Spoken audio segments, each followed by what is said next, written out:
Thank you very much, Ketan sir.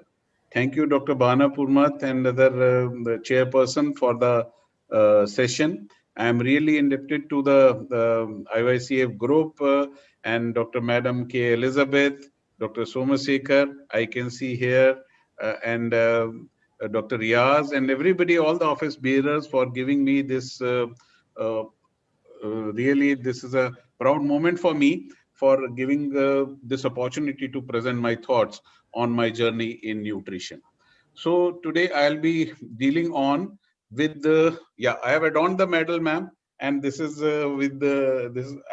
So I'm thankful to you all, and this is a medal that I have received already. Thank you very much from the core of my heart. And this is the I've also showed the uh, yeah lead that has been received from the chapter, and thank you very much for giving me this opportunity, and thank you once again.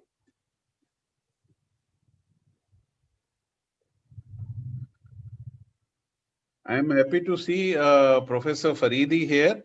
Thank you, sir, for being here. And I will like to place on record my appreciation and gratitude to him also, because under his leadership in the Department of Pediatrics, which I had now, I was given the free hand to work in the field of nutrition. Whatever I have done, so it is with his blessings and his appreciation throughout those 20 years or more we worked together. Thank you so much, sir, for being here, for blessing me, and for being here for the oration. I'll just start sharing the screen. Uh, so we have all heard it's about the Madam Dr. Nirmala Kesari was is a I had the opportunity of meeting only once, but that moment I still cherish in my life. So we all know about her invention, and we already had a glimpse into her work. This in the video that was presented before it. Can you see the full screen? Okay. So this is my journey in nutrition. I had the opportunity to work in both the field of micronutrients and macronutrients. So I basically divide my work into nutrition into two main parts. One that is related to vitamin D and one that is related to other than vitamin D. So in this particular presentation, I am not including my work on vitamin D because I've had another oration on that vitamin D, and Madam Elizabeth wanted that I should speak on other aspects of my work other than the vitamin D. So this is the place I began with, Banaras Hindu University, where I completed my MD more than 30 years back. And it was this place which offered me a glimpse and which initiated into me into the field of nutrition, mainly because of this one single man that you all know, Professor K.N. Agarwal. So I play my tribute and my dedication. I dedicate this oration to him. Sir, you were instrumental because we were seeing you as an icon. We were seeing you as a person who is committed to the field of nutrition. And that point of time in the department, you had a nutrition center which was employing more than 140 people. And we used to work for him in more than 30 villages across Varanasi in the Kashi Vidyapit block, where we used to go for nutrition assessment. So thank you, sir, and thanks for the opportunity for working with you closely, and not only as a student, but also as a colleague. I dedicate, once again, I say this oration to Professor K.N. Agarwal. 1987, I migrated to University College of Medical Sciences, joined as a senior resident, and thereafter my journey is still continuing there. And as I said, Professor Faridi joined there in 1989 probably, or 1990, and after that we have been working together. So this was my first paper in the field of nutrition. In fact, this was my first ever publication, which was a case report. So obviously, when we start our journeys, we start with letter to editors or a case report. This was a case which came to us as a case of scurvy with a diaphyseal fracture, which was very rare. And when I presented this case, I had the good opportunity to present it in front of Professor Shanti Ghosh, who was considered a doyen in the field of nutrition. And from there, I started this nutrition journey. In around 3-4 years time, I was working in various fields of pediatrics, and then I had the opportunity to work in BP Koirala Institute of Health Sciences, Dharan, Nepal, on deputation from Government of India, and where I observed that anemia was a major problem. So it was a major problem despite it being a non-vegetarian territory, and rampant use of meat and other products. Green vegetables were also in plenty, but still the anemia I observed were in plenty in the school. So we conducted this study in Dharan, that is a foothill town at an elevation of 300 meters from the sea level, and around 200 school girls we enrolled, and we found that in these adolescent girls, the prevalence of anemia was to the tune of 70%. That was astonishing. The next step we wanted, because in those days, this concept of weekly versus daily iron folic acid was just coming in. And we have had a similar project in UCMS, in University College of Medical Sciences, under Professor K.N. Agarwal only, which was supported by UNICEF, and that was being carried out when I shifted to Dharan. So I took this opportunity to conduct this study on weekly versus daily iron folic acid, which is now well ingrained into the national program 20 years later. And we did it again in the same group, and we had three groups. One group we supplemented with iron and folic acid once daily. In the second group, we supplemented once a week, and the third group did not receive any drugs. And you can see the results. The prevalence of anemia declined from 70% to 20% and 15% in both the groups, whether it was weekly or whether it was a daily supplementation group. So we concluded that supervised iron and folic acid therapy once a week is an effective alternative to the daily administration. The focus shifted to in utero malnutrition. When we came back to UCMS, joined back again. So this was firstly, we focused on the awareness regarding use of folic acid for prevention of congenital neural tube defects. Again, it was an upcoming thing in those days, 25 years back, and no one knew about it, but still we wanted to know what is the awareness. So in this survey that we conducted, only 20% women in Delhi were aware of folic acid during pregnancy, but none was aware of its use in the periconceptional period, that is to prevent the neural tube defects. Another study, now we shifted to our focus to the small for date newborns because of the intrauterine malnutrition. And this was the effect of intrauterine malnutrition on the neurosensory development, where we established that in term small for gestational age newborns, they have an effect on the development of auditory brain stem. So that was somehow, this was another hitherto unexplained or unexplored subject. There were various effects of intrauterine malnutrition were being assessed, but this aspect was the first time that we did in that particular time. So we went into the pathophysiology of this, and we wanted to find out what exactly happens in these small for gestational age newborns who are born to undernourished mothers, because this represents a case for intrauterine malnutrition. At the basic level, at the pathophysiological level, we obviously thought that maybe this oxidative stress has something to do with, and we conducted this study in those days. Till date, this is my most cited publication, which has more than 200 citation till date. We hypothesized that there is an imbalance between the formation and inactivation of oxygen-free radicals, and it is implicated in neonatal diseases, acquired malnutrition, but the role in intrauterine malnutrition was not clear till that time.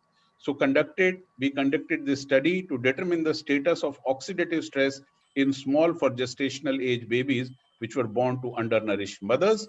We conducted two groups were enrolled. The study groups were born to malnourished mothers, control group were born to healthy mothers, and maternal parameters, mothers with weight less than 50 kg, height less than 145 centimeter, or hemoglobin less than 8 were enrolled. The biochemical markers, as you can see, the malonyl dialdehyde superoxide dismutase, and catalase and reduced glutathione, all the differences were highly significant between the study group and the control group, indicating that there is a definitive oxidative stress in the study group. And we concluded that intrauterine malnutrition is associated with significant oxidative stress in SGA neonates born at term to malnourished mother.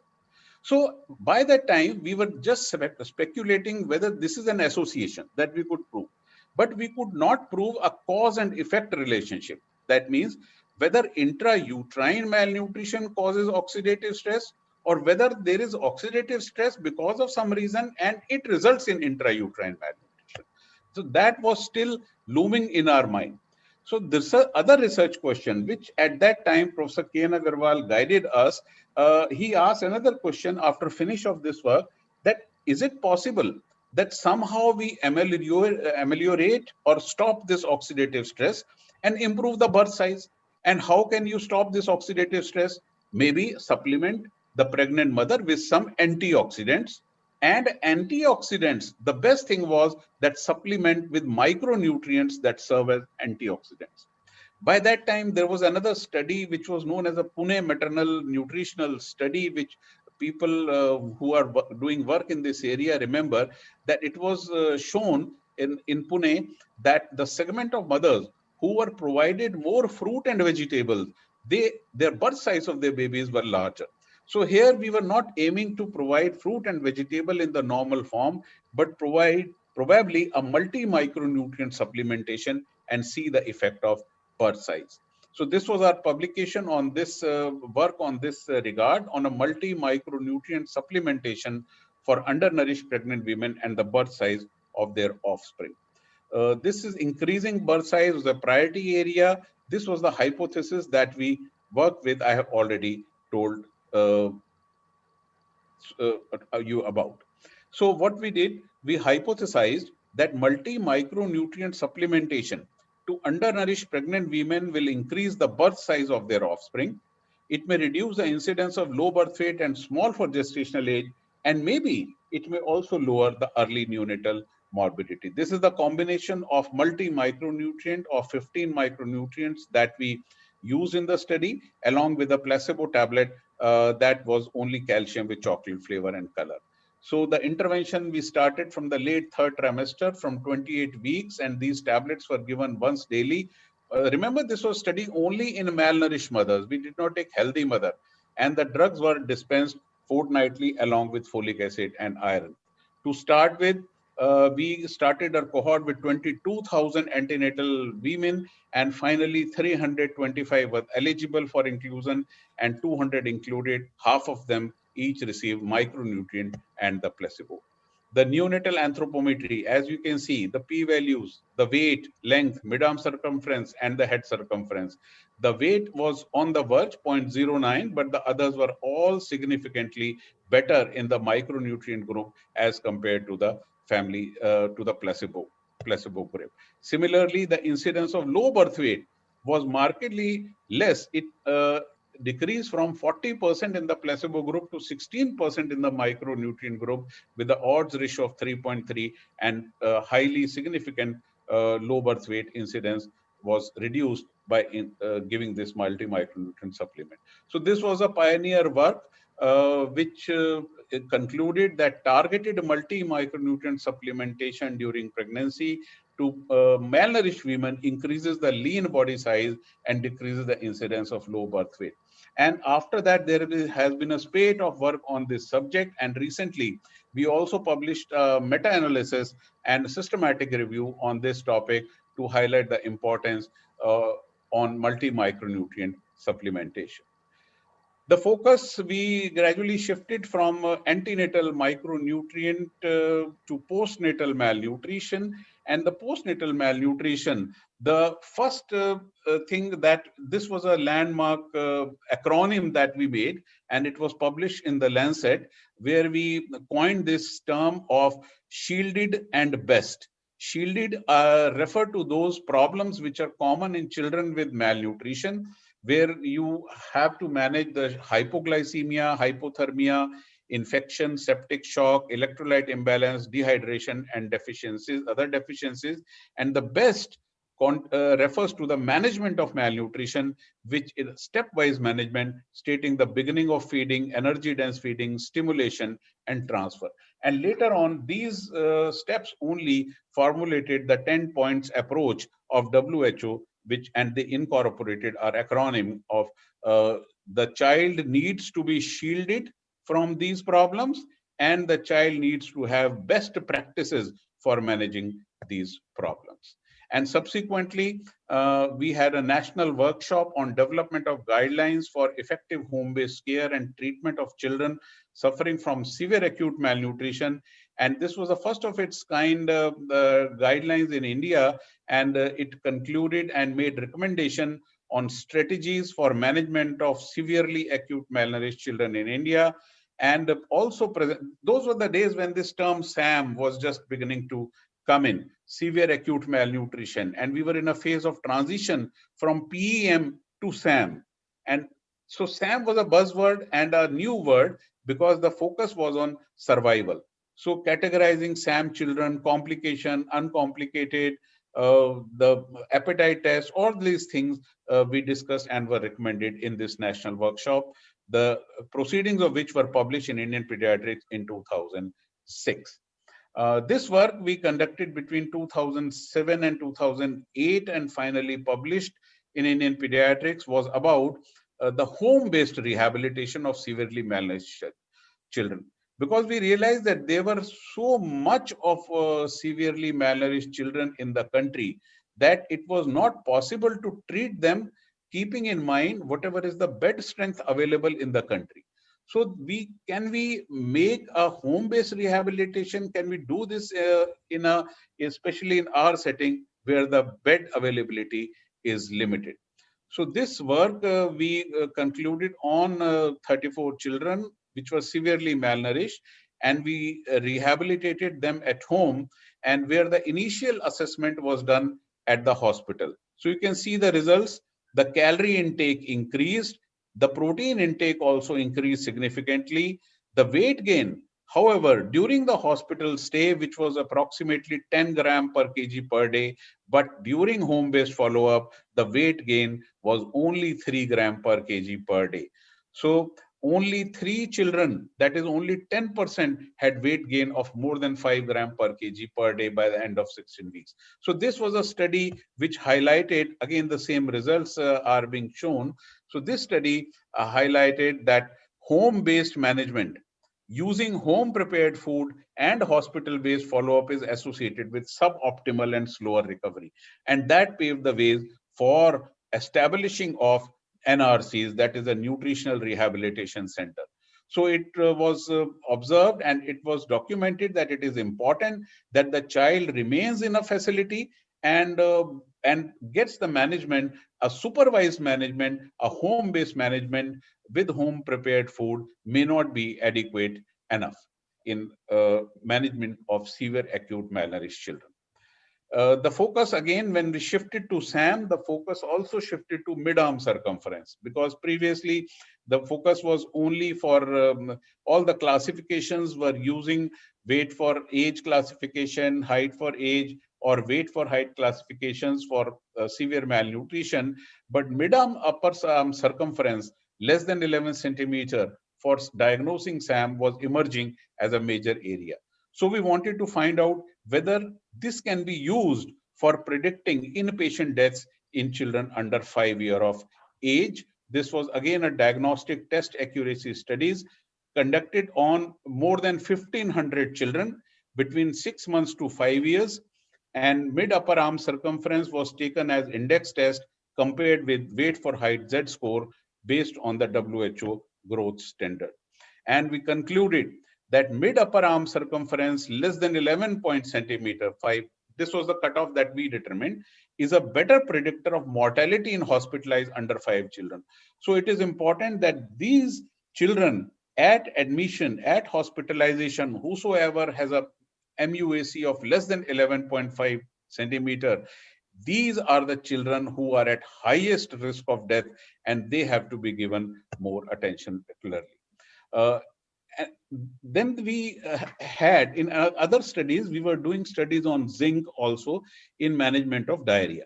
Now, when we were doing management of diarrhea in under 5 children, so always we used to take in mind that rotavirus is the most probable cause of diarrhea. But when we are coming to malnourished children, we were observing that rotavirus was not that frequent. So we wanted to find out the profile of diarrheagenic organisms in children with severe acute malnutrition. And what we found was that rotavirus is less frequently, and E. coli was more frequent in children with severe acute malnutrition. And that's why this also paved the way, and this also emphasized the need for giving presumptive antibiotic therapy in all children who are admitted in with severe acute malnutrition. In a recent study, so this was a study because till date, we don't have any policy on supplementation of vitamin D or supplementation of calcium in severe acute malnutrition. So this study we conducted to find out whether there is a need for regular or routine supplementation of calcium or vitamin D in severe acute malnutrition. Hypocalcemia was documented in 26% children. This prevalence was comparable between children who were less than 6 months and more than 6 months. Vitamin D deficiency was observed in almost 40% children. Vitamin D deficiency in clinical rickets. You see, this is important because earlier it was being thought that vitamin D deficiency rickets does not occur in SAM because it is a disease of the growing bone. And hypocalcemia occurred more frequently in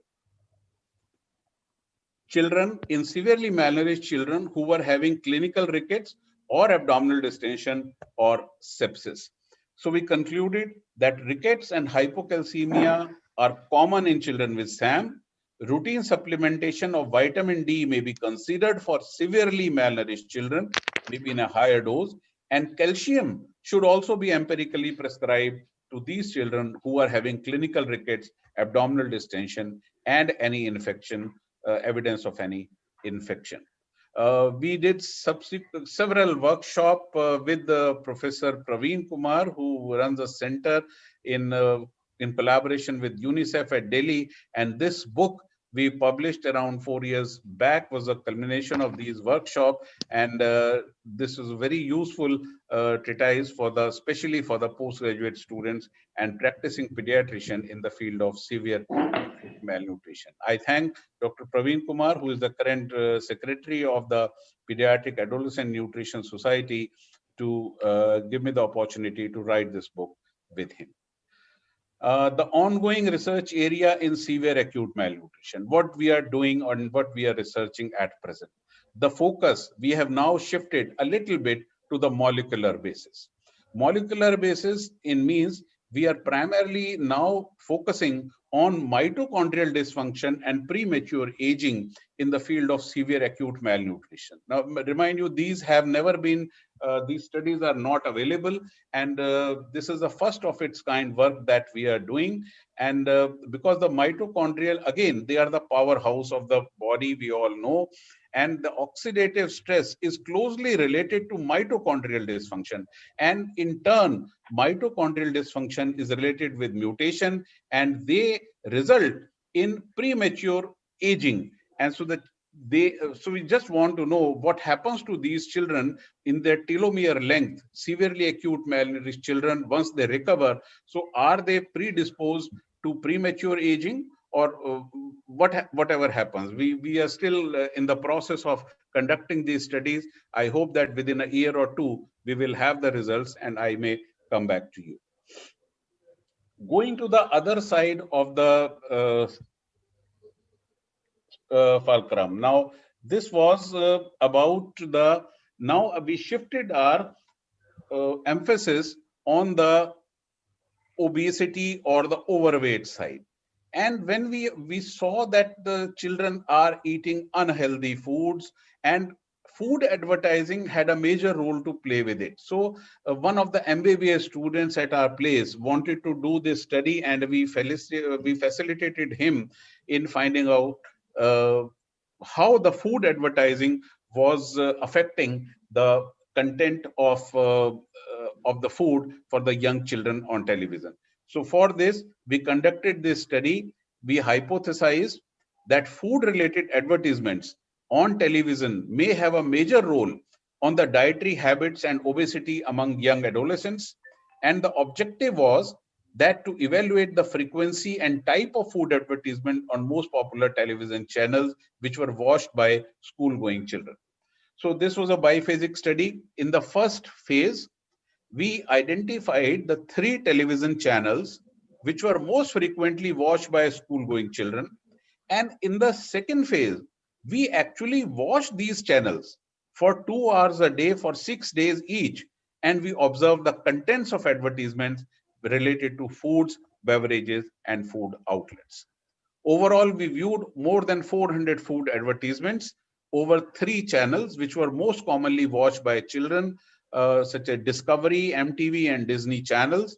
And among these advertisements, 70% advertisement were pertain to candies, chocolates, and confectionery.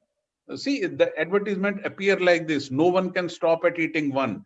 There were hardly any advertisement which said you drink milk, eat vegetable, eat good food, have a balanced diet, have your breakfast every time in the morning. None of the advertisement carried these messages. Sugar sweetened beverages, soft drinks contributed to 85% of beverage advertisements. And of uh, about 62 advertisements related to food outlets, 59 were related to the fast food joints. It is difficult. Children, when they watch advertising, it is difficult for them to differentiate between information and advertisement. So whatever comes on the screen, it is imbibed very much into their practice. There is a chance that they go with the wrong practices after viewing these advertisements. So we concluded that majority of food advertising content on television most commonly watched by young children is related to unhealthy foods, and that is what they are carrying home as a practice, which they are consuming more beverages which are high in energy and low in micronutrient content. Till date, no information was available on caffeine intake in children. This study, another study, we thought that maybe the caffeine intake in our children is not as high as the Western children, because we think that Western children have more of coffee and tea, and our children consume less of these substances. And in that era, now the energy drinks were coming in and were being popularized in young children, not only adolescent, but the young children were consuming energy drinks such as Red Bull and all other than the caffeine, normal caffeine products. So we wanted to find out how much caffeine actually our children are consuming. And you'll be surprised to know this was the total. You can see the average caffeine consumption. The average caffeine consumption in milligram per day was coming to 121 milligram per day. And most of it, out of this 121, was coming from tea or coffee. So you can see at least half is coming, 60% is 60 milligram is coming from tea and coffee, and cola beverages, chocolates, and energy drinks were consuming to the other half. Another such studies which was conducted in Bangalore showed that almost 50% of the caffeine children are consuming are coming from chocolates. So it depends. Younger children consume more from chocolates and cola beverages, and the older children, adolescent, consume more from tea or coffee. Now, the newspapers also reported this study and gave a headline: Indian children addicted to caffeine. So that was a little bit much more than what we were projecting, but that's how the lay press advertise or give their stories, their part of the stories. Now, this 121 milligram per day, what is the recommended intake? See, there is no recommended intake of caffeine. Caffeine is not a micronutrient which is needed. So if you don't take any caffeine, well and fine, no problem. But there is a maximum recommended intake in adolescents is around 100 milligram per day. And this 100 milligram per day you can get from consuming 1 cup of coffee per day. That's all. And one cup of tea gives you 60 to 80 milligram of caffeine. 1 cup of coffee gives you around 80 to 120 milligram of coffee. So definitely our children are consuming more tea or coffee as compared to milk or other beverages. And that is, if we compare it with other countries, consumption in USA 70 milligram per day to 100 milligram per day, Australia 60 per day, Canada 109 mg per day. So we are already ahead of them. Maybe this is a biased group because we conducted this study in a public in a private school where the with affluent children were coming, and so we may be biased to some extent, but other studies which were conducted after that all showed that it is 100 milligram per day at least caffeine every child is most children are consuming in India.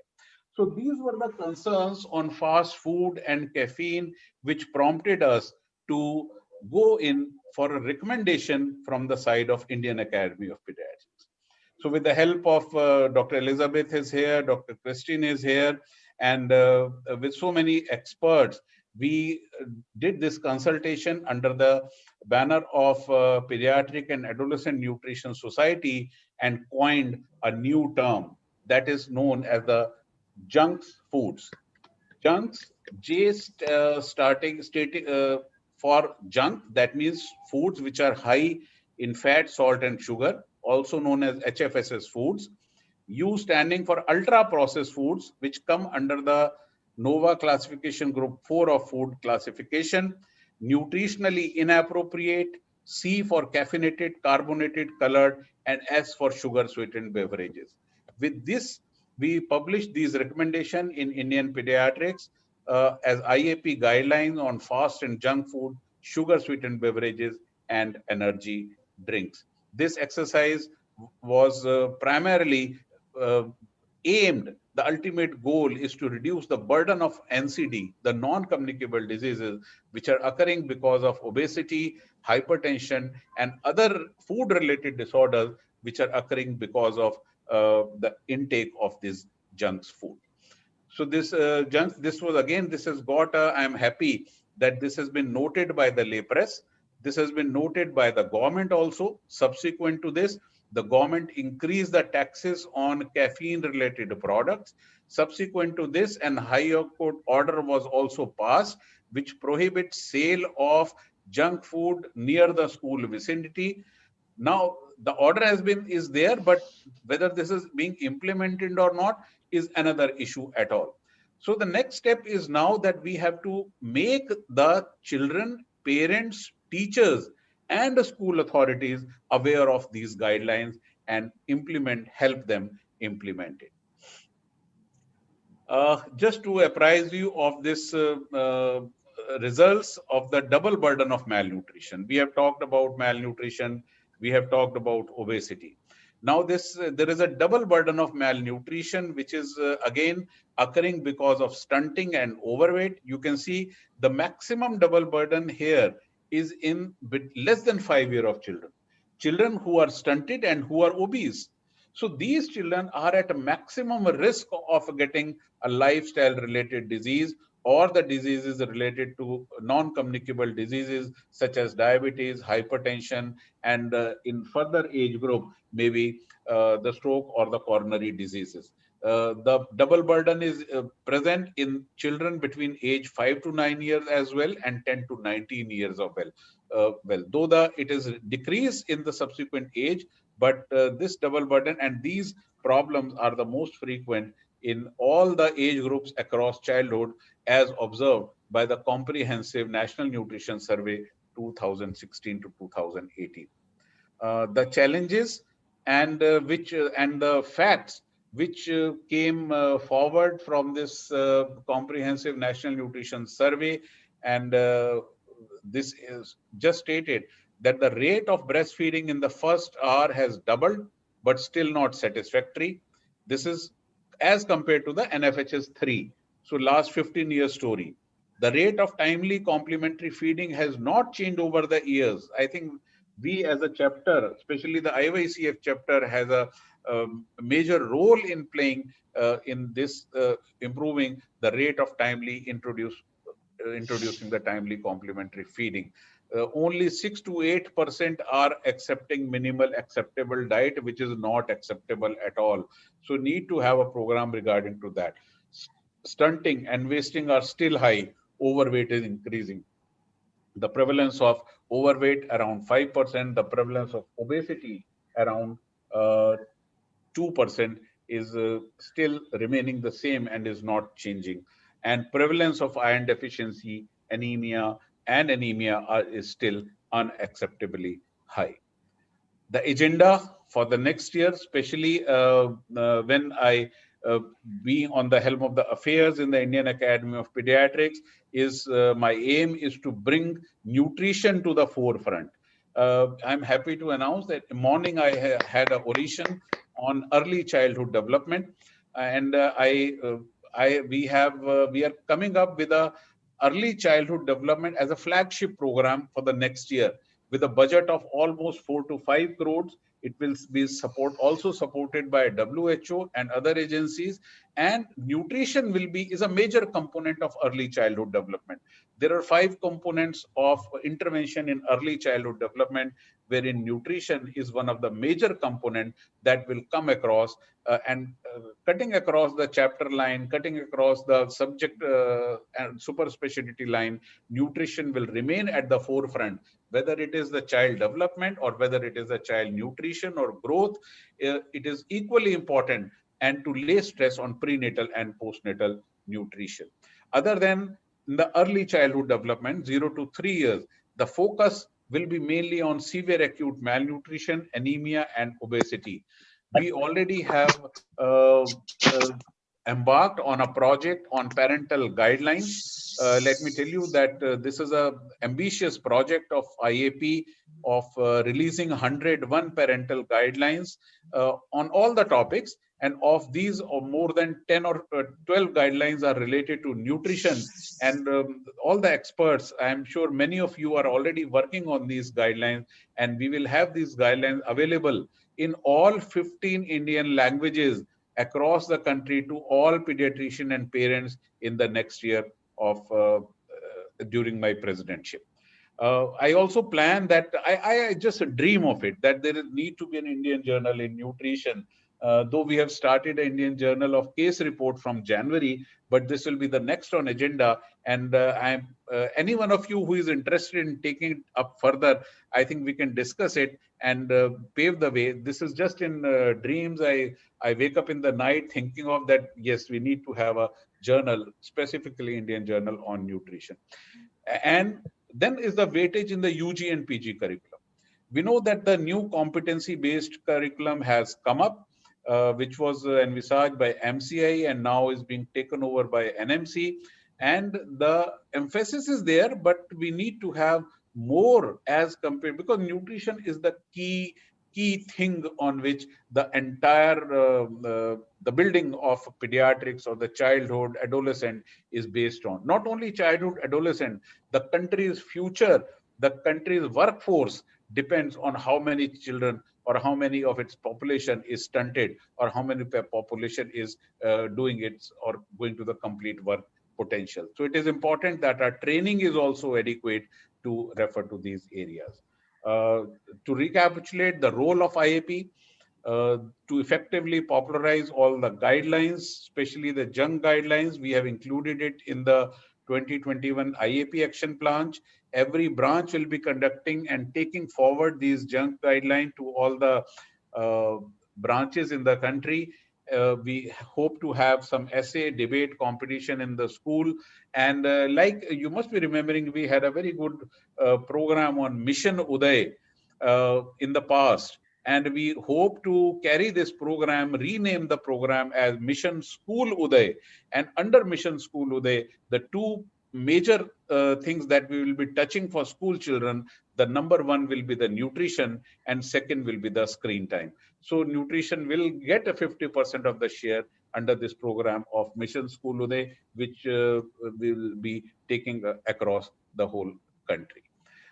Thank you very much for giving me the time to present my views. I dedicate this to my whole team, especially Professor Dheeraj Shah, who is a very good friend and younger colleague in the department. And there's so many postgraduate students who have worked, and now many of them are faculty with us, Dr. Manish Narang, Dr. Mili, Dr. Pooja Diwan, and Rajiv is our statistician, Dr. Prerna, Dr. Praveen Kumar, Viresh, Sakshi, Deepak Patel, and Setu.